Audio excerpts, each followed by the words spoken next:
This is an older home in the West End of Toronto. Our clients are a family with a young daughter, and they moved into this house knowing that they needed to renovate it. It had some serious layout challenges, one might say. When I first saw the house, I thought it had great bones and I could see what it could be, having worked on lots of these types of houses. But it had a very odd addition at the back, and it had a lot of squirrely little rooms. So it felt very enclosed. Every room was pretty separate. And there was like a maze of angled walls in the middle of the main floor that created a pinch point that I think was like 20 inches.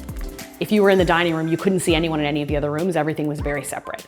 So we talked a lot about how we could alleviate that, and they knew when they bought it, it was gonna require a full gut to be able to make it their family home like they wanted. The whole main floor got opened up so that it's all much more connected. The existing home had an extension of the kitchen that had kitchen cabinets and a single door, and it was very small. It almost made like an L at the back of the house. So we extended that addition all the way across the back of the house. This gave us this mudroom, coffee station, bar area at the back of the house. In a lot of these Toronto homes, my house included, we park in the back alley. So I enter through the back door all the time, as do these clients. In the front hall, there isn't a lot of opportunity for storage. So with this kind of mudroom configuration at the back, we got all our entry storage just at the back of the house instead of the front. We put a sculptural round table in the middle of the space. We thought it would act like a foyer table. So we were picturing like, big florals, and you come in it somewhere to put keys. They also use the table for when they have big dinners. It becomes the kids' dining table. The millwork on both sides, the finish matches, but one side is actually closets and a little bench, and the other side is a bar or coffee station area.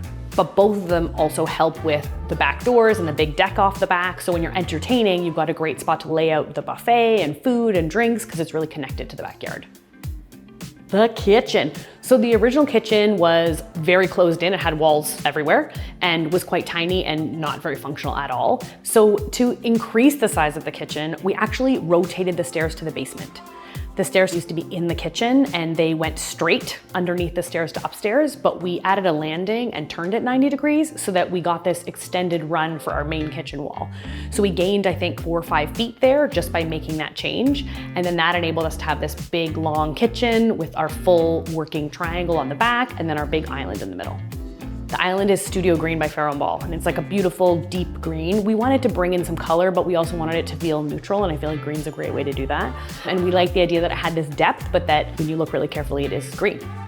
We wanted to create a lot of texture with the hood and add another interesting layer. So we added in this brass patinaed hood that has this amazing textural quality to it. And that, along with actually our client's favorite thing, was the wicker pendants. We loved the combo of the green and the wicker. We thought that was just really nice and welcoming, and they really wanted the home to feel warm. Our clients really put a lot of care and effort into deciding on all the details, which I really appreciate.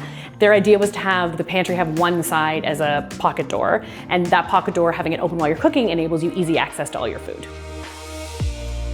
The 2 things that they wanted to keep were the dining table and the artwork in the dining room. Those they had had in their previous home, and they were like, we want to keep these. So from the beginning, we were plotting how that was all going to work. The original table was actually 48 inches wide, which is very wide for a rectangular dining table. It would physically fit in the space, but it would be very tight for clearances with people sitting in the chairs and the stools. So what we proposed was cutting down the table so that we would have more room for clearance around. And it fits perfectly, and it still retained all the charm of the original table that they loved. You know what? We didn't do a banquette. I feel like originally we might have even had one with the 48-inch table because it made the 48-inch table work. But they were like, we don't really want the banquette. And I mean, my heart broke a little bit, but also people gotta have what they want. So we didn't do a banquette here. But these chairs are kind of banquette-ish in that they're upholstered and they have a rounded back and they're super comfy.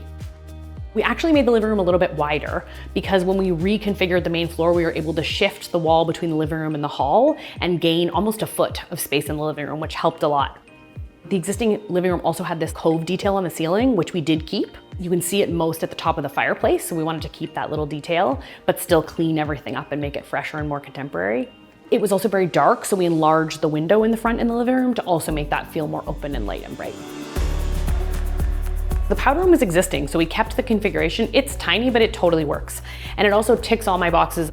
In a powder room on a main floor, I don't want the door to be in the dining room. I don't want the door to be in the kitchen. I want it to be in a separate area where I'm not looking at it when I'm hanging out with people. So we liked the existing location. I think my favorite thing might be the wallpaper. When I came in and saw it, I audibly gasped. I was so excited. I was like, ah! It's beautiful and it's really special. And actually the client said her friends have the same reaction every time they come over, and amped it up with some deep green wainscoting in there that ties in again with the island in the kitchen. The floor is the same at the front and the back. We wanted just like a light stone-like finish that would blend nicely with the light wood floors. We didn't want there to be a big contrast between the tile and the floor so that it was more seamless. We did new treads and new railings and upgraded the whole staircase. They wanted to make sure that the whole house felt cohesive from top to bottom. We spent a lot of time and energy figuring out how to make all of the finishes consistent, the railings consistent. Really, when we look at the before and afters, it's such a striking difference. The house before felt very enclosed and separate, and it didn't feel like a family home. And now our clients have just given us feedback when entertaining. They just have so many people in here and it holds so many people well, and people are able to interact and not feel really separate. And those were our goals. So it's always satisfying when we've met our goals in the end.